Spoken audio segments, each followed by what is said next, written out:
저희가 미국으로 출국 중인 서훈 전 국정원장 소식을 전해드렸는데 김현철 전 통일부 장관도 그제 갑자기 출국한 것으로 확인됐습니다. 곧 돌아온다고는 합니다만 핵심 관련자들의 잇따른 출국이 예사롭게 보이지는 않습니다. 이들이 도망가는 이유는 얼핏 문재인을 보호하기 위한 것으로 보인다. 문재인이 결정할 수밖에 없는 일인데 얼마나 지킬까 봐야 된다.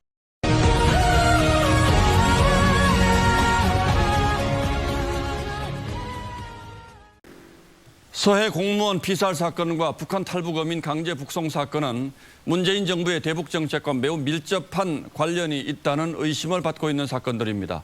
문재인 정부가 북한에 잘 보이기 위해서 사건을 왜곡하고 국민들에게 거짓말을 했다는 게 현 정부의 판단인 만큼 그 파장은 앞으로도 상당 기간 갈 것으로 보이죠. 관련해서 어제 저희가 미국으로 출국 중인 서훈 전 국정원장 소식을 전해드렸는데 김현철 전 통일부 장관도 그제 갑자기 출국한 것으로 확인됐습니다. 곧 돌아온다고는 합니다만 핵심 관련자들의 잇따른 출국이 예사롭게 보이지는 않습니다. 김보건 기자가 취재했습니다.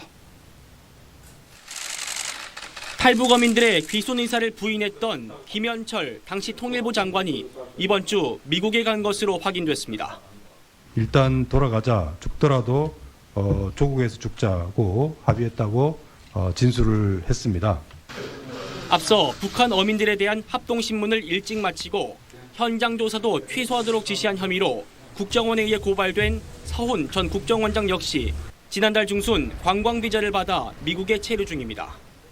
강제 북송 사건에 대한 검찰 수사가 본격화하기 직전 진상을 밝힐 핵심 열쇠를 쥔 인물들이 잇따라 해외로 떠난 겁니다. 도피성 외유를 즉각 중단하고 조속히 귀국하여 탈북어민 강제 북송 사건 진상 규명에 협조해야. 강제 북송 당시 컨트롤 타워는 청와대 국가안보실이었습니다.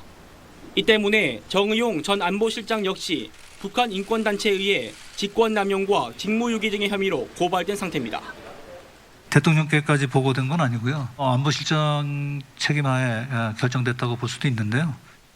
정 전 실장이 미국으로 출국했다는 보도도 나왔지만 윤건영 의원은 멀쩡히 한국에 계신 분이라며 명백한 가짜뉴스라고 밝혔습니다. 이렇게 관련자들이 하나하나 해외로 나가서 돌아오지 않으면 검찰 수사도 마무리가 힘들어질 수 있습니다.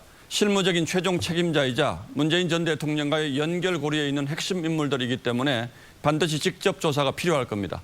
국민의힘은 특검과 국정조사를 추진하고 있고 국제인권단체들도 비판 대열에 합류했습니다. 이들이 도망가는 이유는 얼핏 문재인을 보호하기 위한 것으로 보인다. 문재인이 결정할 수밖에 없는 일인데 얼마나 지킬까 봐야 된다. 그러나 지킬 수가 없을 것이다. 모든 증거들이 드러날 것이다. 문재인을 지키려면 떳떳하게 지켜야지 도망을 가나. 시간을 끌 뿐 아무런 해결책이 되지 않는다. 책임지기 싫은 것이다. 결국 문재인이 책임을 져야 된다. 법정에 서서 책임을 가려야 될 듯하다.